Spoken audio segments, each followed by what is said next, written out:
All right. Well, I think everybody in this park knows who this man is. And the story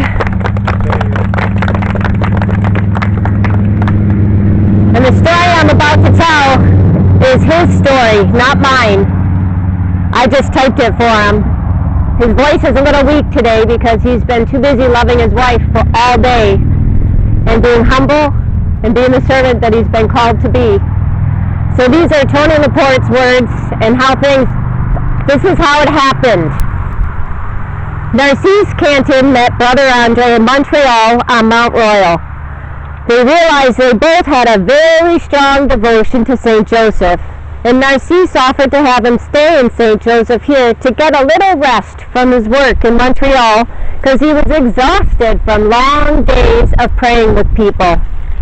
He stayed right over there in that house with Narcisse's son, Napoleon, and his wife, Valerie, when he came. They were Tony LaPorte's godparents. Aunt Val had to take very special care of Brother Andre and made him special meals because he had bad stomach troubles. When Brother Andre came in 1917, he took a piece of pipe from Uncle Knapp's shop and drove it in the ground across the field from the house and asked that a statue be put there in honor of St. Joseph. Father Jolman is holding the hammer that St. Andre used. I grew up playing at Aunt Val and Uncle Knapp's house all the time with my cousin John Paul. Growing up, I did a lot of work with their oldest son, also named Napoleon, and grew up hearing from him all them stories of Brother Andre coming to St. Joseph, and all the time that is all they talked about is Brother Andre and all of his healings. In 1972, the parish here was offered a statue of St. Joseph that was at St. Peter's Seminary in London. Father Robert, who was the priest here at the time, called the bishop and asked if it could be given to Knapp Cantin for the spot Brother Andre had picked out. Then he called Knapp while I was sitting right there next to him having a beer to tell him we could have it. By that time, Aunt Val had designated that piece of land for parkland. Bishop Carter said we could have had the statue only if we went and got it. So Knapp asked me to go with him because he couldn't lift 10 feathers. He was a very smart man, but he was not very strong, but I was very strong.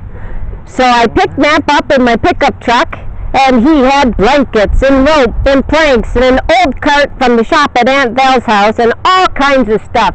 We went down with half a load of stuff to go get that statue.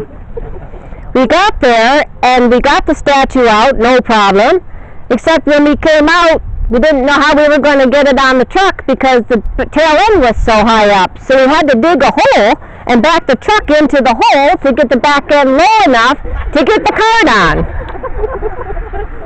After it was loaded, we had to jack the truck back up to get it out of the hole. And so we finally got him loaded safe and sound, and when we got back to Aunt Val's with the statue, she was having a little party, of course. There was always a party there.